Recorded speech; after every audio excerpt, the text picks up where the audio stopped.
मित्र हो, आजचा व्हिडिओ हा सर्वांसाठी आहे. म्हणजे मी व्हिडिओ बनवताना फक्त तुमच्यासाठीच मेहनत करतो. खूप मेहनतीने व्हिडिओ बनवत असतो. कारण मला एक वाटतो की मी जो व्हिडिओ बनवीन त्या व्हिडिओतून काहीतरी समाज बांधवाला शिकायला भेटलं पाहिजे. तर आजचा व्हिडिओ खरोखर प्रत्येक नवरदेवासाठी आहे. तर तुमची मला लाईक नको का, एक सबस्क्राईब नको का? मेहनत तर तुमच्यासाठीच असते. दलालापासून, जे धोकेबाज दलाल आहे त्या दलालापासून सावधान मित्र. म्हणजे मायबाप हो, बहिणींनो, एक लक्षात घ्या, तुमच्या भावाला तुम्हाला मुलगी दाखवून द्यायची, त्याला वाईफ म्हणून, पत्नी म्हणून, तर कृपया माझा हा व्हिडिओ शेवटपर्यंत बघा, फसू नका. व्हिडिओ असा आहे की ही घटना जी घडलेली आहे लग्नाची, एक मुलगी तब्बल 9 जणाला फसवलंय आणि लग्नासाठी 9 जणांसोबत तिनं लग्न केलंय. तिचा हा धंदाच बनला. परंतु एकच असा राजा की तो त्याचा अपमान हो चाहे काही हो भेला नाही आणि त्यानं ज्या मुलीची वागण्याची पद्धत, नियत आणि ती टोळी याचं भांडाफोड केलं. तर अशी कुठेतरी सवंगडी असावेत, अशी कुठेतरी वैचारिक लोक असावेत असं मला वाटतंय. तरच आपलं कल्याण होईल. अन्यथा असं म्हणतात का, की गरिबाच्या मागं दुश्मनच लागलेला असतो. आजकाल नवरदेवांना मुली भेटत नाही. त्याच्यामुळे नवरदेव आणि नवरदेवाचे आईवडील खूप त्रस्त असतात. कारण त्यांना वाटतं की त्यांच्या मुलाचं लग्न व्हावं, म्हणून ते खूप त्रस्त झालेले असतात आणि मुलंही त्रस्त असतात. कारण नोकऱ्या नाहीत आणि नोकऱ्या नसल्यामुळे मुलीवाले मुलगी देत नाहीत. मोठा प्रश्न निर्माण झालाय. जिथे नोकऱ्या आहेत तिथं तर ताबडतोब मुली त्यांना भेटतात. परंतु शहानिशा तर खूपच असते. पण आता असे काही ॲप्स निघलेत, काही संस्था निघल्यात, काही दलाल पण निघलेत. परंतु तेच नव्हे तर जो कोणी बोलत नाही तर त्याचा लोक गैरफायदा घेतात. तर आज जी घटना घडली ती आपण आता सविस्तरपणे सांगणार आहोत. तुम्ही जर नवीन असाल तर आपल्या या चॅनलला प्लीज सबस्क्राईब करा, कारण मी खूप मेहनतीने व्हिडिओ बनवत असतो. एक मुलीचं नाव आहे सिमरन सिमरन पाटील. सिमरनच्या आईचं नाव आहे आशा पाटील आणि वडिलाचं नाव सांगतात गौतम पाटील. यांची एक टीम आहे. ही टीम काय करायची, त्या टीम मध्ये त्या लोकांची नावे सांगतो. टीम मध्ये नाव आहेत शेख शाहरुख, शेख फरीद, दीपक पांडुरंग देशमुख, अर्जुन रामराव पाटील,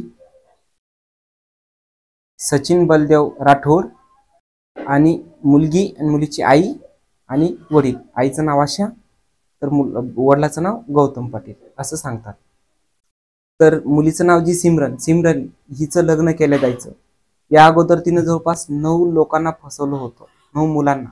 त्यांच्याकडून पैसा घ्यायचा, त्यांच्या संग लग्न लावायचं आणि लग्न लागल्याच्या नंतर लगेच लग्न लागल्याच्या त्याच दिवशी किंवा दुसऱ्या दिवशी तिथल्या दागिने घ्यायचे, वस्तू घ्यायचे, पैसे घ्यायचे आणि पळून जायचं. असा हा त्याचा एक धंदाच झाला होता. परंतु हा धंदा एक अहमदनगरमधील श्रीगोंदा येथील जो नवरा मुलगा नितीन अशोक उगले याने याचा भांडाफोड केला. सिमरन आणि नितीन यांचं लग्न लागलं. लग्न लागल्याच्या नंतर ते दर्शनाला पण गेले होते. देवदर्शनाला गेल्याच्या नंतर आता एक गोष्ट येते ती म्हणजे नोंदणी. ज्यावेळेस नितीन हे त्या मुलीची म्हणजे सिमरनची नोंदणी करायला गेले त्यावेळेस त्या सिमरनच्या आईने नवरदेवाच्या आईच्या डोळ्यामध्ये मिरचीची पूड टाकली. मिरचीची पूड टाकल्यानं नवरदेवाची आई वगैरे सगळे म्हणजे सावध झाले, तसेच त्यांना दुःखही झाले. तिथून नवरीची आई आणि जी टीम आहे ती पळून गेली. परंतु जेव्हा नवरदेवाच्या घरच्याला आणि नवरदेवांना ही गोष्ट माहीत झाली की आपल्या संग फ्रॉड होतंय, त्यावेळेस नवरीला नवरदेवाच्या मंडळींनी आणि नवरदेवाने अडवून ठेवलं. तर यांची सिमरन सोबत लग्न लागण्याची एक अट होती की नवरदेवाने सिमरनच्या घरच्यांना 2,15,000 रुपये द्यावेत.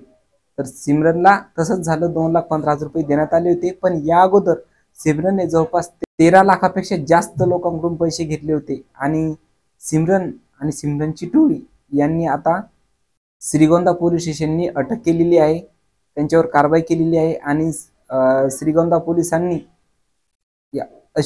नितीन उगले आणि त्यांची फॅमिली यांना सहाय्य केलेलं आहे आणि सिमरन यांच्याकडून आणि सिमरनच्या टोळीकडून जवळपास 13,78,000 रुपये जप्त केलेले. त्यांच्याकडे जी 4 व्हीलर गाडी होती ती पण जप्त केलेली आहे. तर सांगायचं हेच मला की ही एक मुलगी, जर अगोदरचा जो मुलगा होता त्याला जसं फसवेगिरी झाली तशीच त्या पोराने जर आक्षेप घेतला असता, कारवाई केली असती, तर मुळीच बाकीचे 8 जण म्हणजे 8 जणांना हे दुःख लागलं नसतं, त्यांचे नुकसान झाले नसते. तेच नव्हे, पहिल्यांदा सोडा जर दुसऱ्याने जर हीच कारवाई केली असती तर बाकीचे 7 जण वाचले असते. आणि हा जो काही गुन्ह्याचा प्रकार आहे, जो आरोपीने प्रकार केलाय, तो उघडकीस लवकर झाला असता आणि बाकीचे वाचले असते. परंतु कोणाला भीती, कोणाला अपमान, कोणाला पोलीस स्टेशनची भीती वाटते, तर कोणाला अपमान वाटतो. या सर्व गोष्टीमुळे काही लोक सांगत नाहीत. तर मित्र, हे सांगायचंय की कुठेही मुलगी पाहताना हा पहिला विचार करा की त्या मुलगीचं म्हणजे मुलगी जी असते त्या मुलीच्या घरातील बॅकग्राऊंड, तसेच मुलगी खरंच किती सभ्य आहे आणि काय करते याच्यावर जाणीवपूर्वक तुम्ही लक्ष केलं पाहिजे. असं भरपूर काही घटना घडलेल्या आहेत. अशीच घटना एक जालना जिल्ह्यामध्ये घडली होती, अशीच घटना एक अकोला जिल्ह्यामध्ये घडली होती. तर आता हीच घटना नव्याने आपण अहमदनगर जिल्ह्यामध्ये ऐकतोय. तर सांगायचं भावांनो, मित्रांनो, माझ्या वडीलधाऱ्या मित्रांनो,